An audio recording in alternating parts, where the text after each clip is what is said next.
الحمدللہ والصلاة والسلام علی رسول اللہ وعلی آلہ واصحابہ ومن والاه. اعوذ باللہ السمیع العلیم من الشیطان الرجیم. بسم اللہ الرحمن الرحیم. یا ایہا الذین آمنوا استعینوا بالصبر والصلاة ان اللہ مع الصابرین. ناظرین، آج کی اس مجلس میں اسلامی زندگی میں صبر و ثبات کی کیا اہمیت ہے، اس پر آپ کے سامنے کتاب و سنت کی کچھ ہدایتیں رکھنے کی کوشش کی جائے گی. آیت کریمہ جو ابھی آپ نے سماعت فرمائی، اللہ رب العزت نے اس میں دو باتوں کا ذکر فرمایا ہے. مسلمانوں کو حکم دیا گیا ہے، کیسی ہی پریشانی ہو، کیسی ہی مصیبت ہو، کتنے ہی حوصلہ شکن حالات ہوں، ان تمام مصائب و مشکلات سے نمٹنے کے لیے، شکست خوردگی کو دور بھگانے کے لیے، یاس نا امیدی کو دور کرنے کے لیے عزم، ہمت اور حوصلہ دوبارہ پیدا کرنے کے لیے دوبارہ تیار ہو جاؤ. دو نسخے اللہ رب العزت، دو نہایت ہی پاورفل چیزیں انسانوں کو عطا فرما رہا ہے. استعینوا بالصبر والصلاۃ، نماز اور صبر، ان سے ہر طرح کے حالات سے نمٹنے کے لیے مدد حاصل کرو. ناظرین، ہم یہ جانتے ہیں کہ انسانی زندگی میں کبھی کبھی ایسے حالات بھی آ جاتے ہیں کہ انسان چاروں طرف سے نا امید ہو جاتا ہے. پریشانیاں چاروں طرف سے اسے آ کر گھیر لیتی ہیں. نا امیدی اسے زندگی کا تاریک پہلو دکھاتی ہے، مایوسی کا شکار ہو جاتا ہے. کبھی کبھی وہ اپنی زندگی کو داؤ پر لگا دیتا ہے، خودکشی کر بیٹھتا ہے. لیکن یہ انسان کے لیے مناسب نہیں ہے.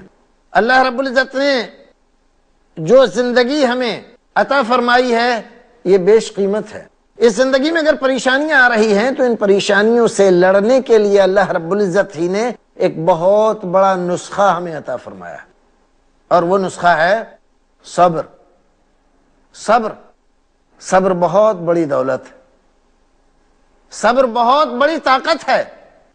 صبر انبیاء کرام علیہم الصلاۃ والتسلیم کی زندگیوں میں بدتر سے بدتر حالات میں لڑنے کا حوصلہ دینے والی طاقت اور قوت کا نام ہے. اس زندگی میں جو انسان کامیاب گزرے ہیں، جنہوں نے سخت حالات میں بھی بڑی بڑی مشکلات کا سامنا کیا ہے، ان کے پاس سب سے بڑی اگر کوئی چیز تھی تو وہ ہے صبر، دھیرج، حوصلہ، ہمت.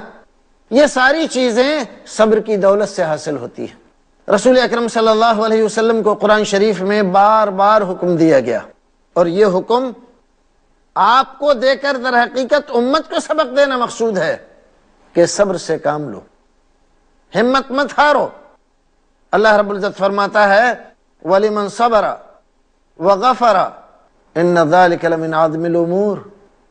جو آدمی صبر کرتا ہے اور بخشش سے کام لیتا ہے، یہ معمولی چیز نہیں ہے، یہ بڑے ہمت والے لوگوں کا کام ہے. صبر کرنا ہر ایک کے بس کی بات نہیں ہے.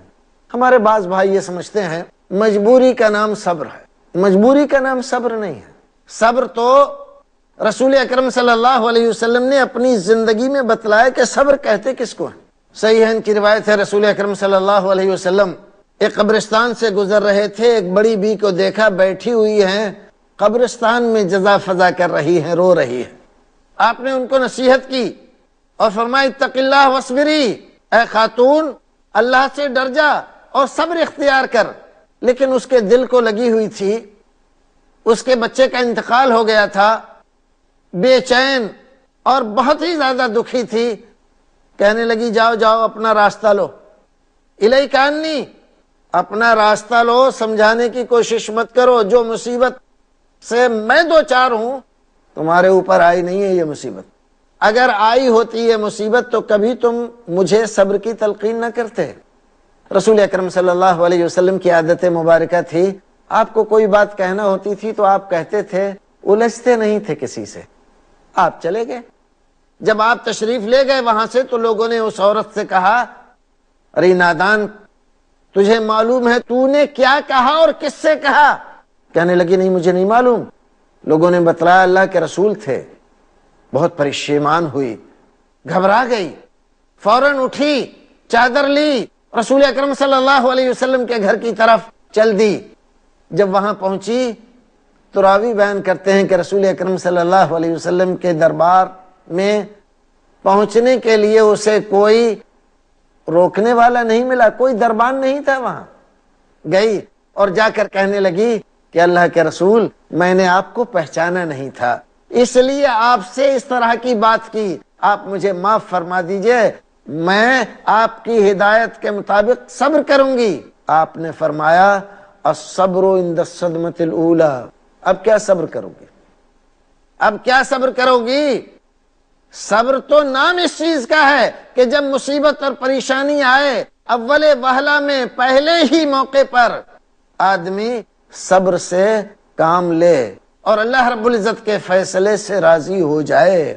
تو صبر در حقیقت یہ ہے کہ جیسے ہی پریشانی آئے ہم ہمت اور حوصلے کے ساتھ اس بات کو سوچ کر کہ ہمارے رب کو یہی منظور تھا، راضی ہو جائیں، جزا فضا نہ کریں، روئے پیٹے نہیں، چیخیں چلائیں نہیں، اور یاد کریں کہ یہ مصیبت جو ہمارے اوپر آئی ہے، یہ پریشانی جس سے ہم دو چار ہیں، یہ پریشانی کیا اکیلے ہم پر آئی ہے؟ کیا آج تک کسی اور پر یہ پریشانی نہیں آئی؟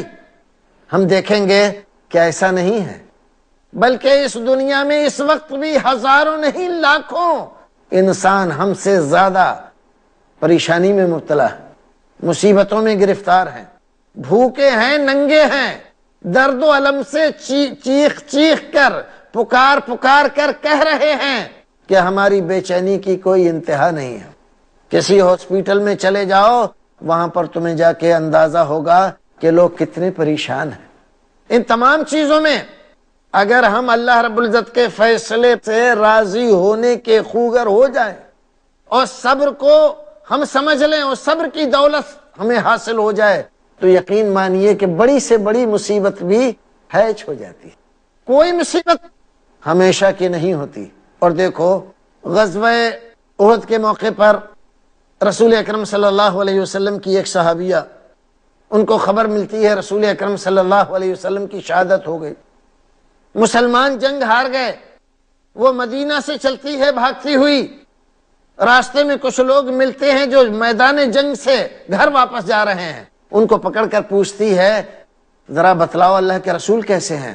لوگوں نے بتلایا کہ تمہارے باپ شہید ہو گئے۔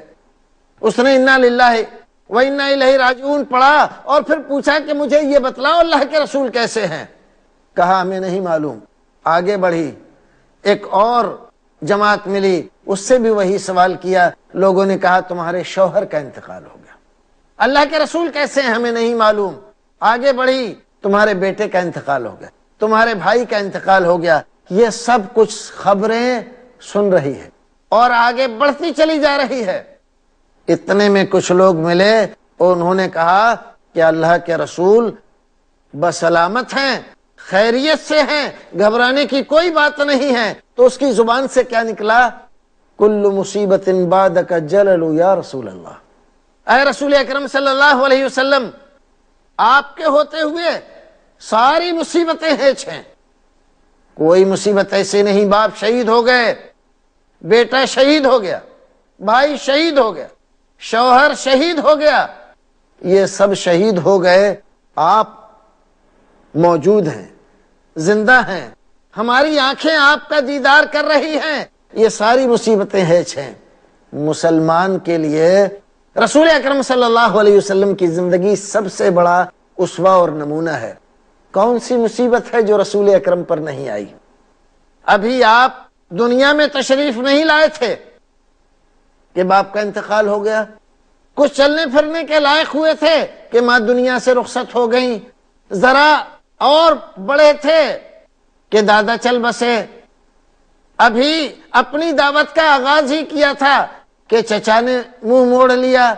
آپ اندازہ لگائیے، اور پھر جو مصیبتیں شروع ہوئی ہیں مشرکین مکہ کی طرف سے سازشیں، شرارتیں جن کی کوئی انتہا نہیں ہے، لیکن آپ کیا کہیں رسول اکرم کی زندگی میں کہیں نا امیدی دیکھتے ہیں، کہیں مایوسی دیکھتے ہیں، کہیں ایسا آپ کو لگتا ہے کہ رسول اکرم نے صبر کا دامن چھوڑ دیا؟ نہیں، ان تمام چیزوں کے باوجود ہر دن آپ جواں ہیں، حوصلے آپ کے بلند ہیں، اور آپ راتوں کی تاریکی میں مکہ آنے والے قافلوں سے جا کر مل رہے ہیں۔ کس لیے مایوسی کیوں نہیں ہوتی آپ کو؟ اس لیے کہ آپ کے پاس صبر کی دولت ہے۔ اللہ اکبر۔ اندازہ لگاؤ، حضرت ابو بکر صدیق رضی اللہ تعالیٰ عنہ بیان فرماتے ہیں کہ رسول اکرم اور میں جب غار ثور کے اندر تھے، مشرکین مکہ ہمیں ڈھونڈتے ڈھونڈتے وہاں تک پہنچ گئے تھے اور میں ان کے پیروں کو دیکھ رہا تھا۔ ایسے میں میری آنکھ سے آنسو رواں ہو گئے۔ رسول اکرم نے دیکھا، پوچھا ابو بکر کیا بات ہے؟ کہا اللہ کے رسول، میں ان کے پیروں کو دیکھ رہا ہوں، ان میں سے اگر کسی نے بھی اپنے پیروں کی طرف جھانک کر دیکھ لیا تو ہم پکڑے جائیں گے۔ رسول اکرم صلی اللہ علیہ وسلم نے فرمایا ہمت نہ ہارو، ہمت نہ ہارو، اللہ رب العزت ہمارے ساتھ ہے۔ اللہ رب العزت کو یہ ادا رسول اکرم کی اور صبر کی اس دولت سے مالا مال ہونے اور صبر کی تلقین اپنے ساتھی کو کرنے کی ادا اتنی پسند آئی کہ قرآن شریف میں اس کا ذکر فرما دیا۔ وَثَانِي اثْنَيْنِ إِذْ هُمَا فِي الْغَارِ إِذْ يَقُولُ لِصَاحِبِهِ لَا تَحْزَنْ إِنَّ اللَّهَ مَعَنَا۔ اللہ رب العزت نے یہی بات قرآن شریف میں ایک دوسری جگہ فرمائی ہے، إِنَّ اللَّهَ مَعَ الصَّابِرِينَ، اللہ رب العزت صبر کرنے والوں کے ساتھ ہے۔ یہ بات کہ صبر کرنے والوں کے ساتھ اللہ رب العزت ہے، یہ معمولی بات نہیں ہے۔ اللہ کی معیت، اس کا ساتھ، آپ دنیا کی ساری دولت خرچ کر دیں، آپ کے پاس کوئی گارنٹی نہیں ہے کہ اللہ رب العزت آپ کے ساتھ ہے۔ اللہ کے ساتھ ہونے کا مطلب یہ ہے کہ اللہ رب العزت آپ کی مدد پر ہے، اللہ رب العزت نے آپ کی تائید اور آپ کو دنیا کے سامنے باعزت رکھنے کا پورا انتظام فرما رکھا ہے۔ تو صبر کرنے والوں کے ساتھ اللہ رب العزت ہے۔ قرآن شریف میں اس بات کو اچھی طرح سے بتلایا گیا ہے۔ انسان کو اللہ رب العزت بہت ساری چیزوں سے آزماتا ہے۔ وَلَنَبْلُوَنَّكُمْ بِشَيْءٍ مِّنَ الْخَوْفِ وَالْجُوعِ وَنَقْصٍ مِّنَ الْأَمْوَالِ وَالْأَنفُسِ وَالثَّمَرَاتِ وَبَشِّرِ الصَّابِرِينَ۔ اندازہ لگائیے قرآن شریف کے بیان کو، اللہ رب العزت کہہ رہا ہے وَلَنَبْلُوَنَّكُمْ بِشَيْءٍ مِّنَ الْخَوْفِ، انسانوں تمہاری زندگی میں کبھی کبھی ایسے لمحے آئیں گے کہ تم خوف و دہشت سے دوچار ہو جاؤ گے، کبھی ایسا بھی آئے گا کہ تم بھوکوں مرنے لگو گے، کبھی ایسا بھی آئے گا کہ تمہاری فصلیں تمہاری آنکھوں کے سامنے تباہی سے دوچار ہو جائیں گی، کبھی ایسا بھی ہوگا کہ تمہارے عزیزوں کا تمہارے سامنے انتقال ہو جائے گا۔ لیکن ان تمام صورتوں میں اگر آپ نے صبر کا دامن نہیں چھوڑا، وَبَشِّرِ الصَّابِرِينَ الَّذِينَ إِذَا أَصَابَتْهُمْ مُصِيبَةٌ قَالُوا إِنَّا لِلَّهِ وَإِنَّا إِلَيْهِ رَاجِعُونَ۔ اللہ اکبر۔ ان کے لیے بشارت اللہ رب العزت سنا رہا ہے، اور یہ بشارت کس چیز کی ہے؟ کامیابی کی، خوشنودی کی، جنت کی۔ اگر بندہ اللہ رب العزت کے فیصلے سے راضی ہو کر اور اس کے فیصلے پر راضی ہونے کا اظہار کرتا ہے تو اللہ رب العزت اس کے لیے اپنی رحمتیں نچھاور کر دیتا ہے۔ نبی اکرم صلی اللہ علیہ وسلم صحابہ کرام کی مجلس میں بیٹھے ہوئے ہیں، آپ کی ایک صاحبزادی کی طرف سے پیغام آیا کہ بچے کی حالت بہت خراب ہے، آپ آ جائیے۔ آپ نے خبر بھجوائی کہ بیٹی یہ اللہ رب العزت کی امانت ہے، وہ جب چاہے لے سکتا ہے، اس میں زیادہ گھبرانے کی ضرورت نہیں ہے، صبر سے کام لو۔ ان صاحبزادی نے دوبارہ آپ کے پاس خبر بھجوائی، قسم دے کر کہ آپ ضرور آ جائیں، میں بہت بے چین ہوں۔ رسول اکرم تشریف لائے، کئی صحابہ کرام آپ کے ساتھ تھے۔ رسول اکرم کی گود میں آپ کی صاحبزادی کا بچہ ہے، سانس اٹک رہی ہے، ہچکیاں آ رہی ہیں، اور اسی درمیان میں اس کی جان قفس عنصری سے پرواز کر جاتی ہے۔ رسول اکرم صلی اللہ علیہ وسلم کی آنکھوں سے آنسو نکلتے ہیں۔ ایک صحابی پوچھتے ہیں اللہ کے رسول یہ کیا، آپ اور رو رہے ہیں؟ فرمایا کہ یہ رحمت کے آنسو ہیں۔ اللہ رب العزت اس پر پکڑ نہیں کرتا، پکڑ اس بات پر کرتا ہے کہ بندہ مصیبت آنے کی وجہ سے اپنا گریبان چاک کرے، گال پیٹے، ہائے وائے کرے، روئے، اللہ رب العزت کے فیصلے پر ناراضگی کا اظہار کرے، یہ بات اللہ رب العزت کو پسند نہیں ہے۔ باقی یہ آنسو نکل جانا یہ اللہ رب العزت کے یہاں منع نہیں ہے۔ نبی اکرم صلی اللہ علیہ وسلم کی زندگی میں بڑی بڑی عجیب مثالیں ملتی ہیں۔ مکی دور کا زمانہ ہے، مکی دور میں صحابہ کرام کو جن مشکلات سے دوچار ہونا پڑا وہ تاریخ میں بہت عجیب ایسی مصیبتیں اور پریشانیاں جن کا تصور بھی آج ہم کرتے ہوئے ڈرتے ہیں، رونگٹے کھڑے ہو جاتے ہیں۔ خانہ کعبہ کے سائے میں رسول اکرم بیٹھے ہوئے ہیں، آپ کی چادر مبارک ہے، اس سے آپ نے تکیہ بنایا ہوا ہے، اور اس درمیان صحابہ کرام کی ایک جماعت آ جاتی ہے۔ کون؟ وہ بلا کشان اسلام، اور آ کر عرض کرتے ہیں کہ اللہ کے رسول اب تو حد ہو گئی ہے، آپ اللہ رب العزت سے مدد کی دعا کیجئے یا ان کے لیے بد دعا فرمائیے۔ رسول اکرم صلی اللہ علیہ وسلم لیٹے تھے، بیٹھ جاتے ہیں، فرماتے ہیں سنو، تم سے پہلی امتوں کے لوگ ایمان لانے کے بعد جن جن مشکلات سے دوچار ہوئے تم کو اس کا اندازہ ہے؟ کافروں نے ان کے ساتھ یہ کیا کہ گڈھا کھودا اور مسلمان کو اس میں اتار دیا، گڈھے کو پاٹ دیا اور اوپر سے آرا اس کے سر پہ رکھا اور بیچ میں سے اس کو چیر دیا، لیکن اس نے کبھی بھی غیر اللہ کی حکمرانی تسلیم کرنے کی طرف آمادگی ظاہر نہیں فرمائی، صبر و ثبات قدمی کے ساتھ ڈٹا رہا۔ کتنے لوگ ایسے گزرے کہ ان کو کھڑا کر کے لوہے کی کنگھیوں سے ان کی کھال کھینچ دی گئی، لیکن وہ یہ سب کچھ برداشت کرتے رہے۔ لیکن ایک وقت ایسا آیا کہ اللہ رب العزت نے ان کی مدد فرمائی اور یہ ظلم و جور کا زمانہ ختم ہو گیا، لیکن تم لوگ بڑی جلد بازی کرتے ہو۔ قرآن شریف میں اللہ رب العزت نے ان تمام چیزوں کی طرف اشارہ فرمایا۔ ام حسبتم ان تدخلوا الجنہ ولما یأتکم مثل الذین خلوا من قبلکم مستهم البأساء والضراء وزلزلوا۔ اللہ اکبر، کیا تم یہ سمجھے بیٹھے ہو جنت یوں ہی مل جائے گی، مصیبتیں اور پریشانیاں نہیں آئیں گی؟ تمہیں نہیں معلوم ہے کہ اب سے پہلے کیا ہو چکا ہے؟ تم سے پہلے لوگوں کے پاس اتنی مصیبتیں اور پریشانیاں آئیں کہ ان کو جھنجھوڑ دیا گیا، زمین تنگ ہو گئی، موت کی دعائیں کرنے لگے، کہیں جائے پناہ ان کو نہیں ملی۔ نبی وقت بھی ان مومنوں اور مسلمانوں کے ساتھ کھڑے ہو کر اللہ رب العزت کے دربار میں دست دعا دراز کرنے لگا، اے اللہ کب آئے گی تیری مدد؟ متی نصر اللہ؟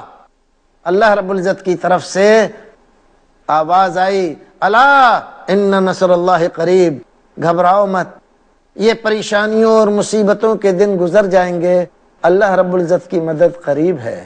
اور مدد آئی اللہ رب العزت کی، اور پروردگار عالم نے ان مصیبتوں اور پریشانیوں کو دور فرما دیا۔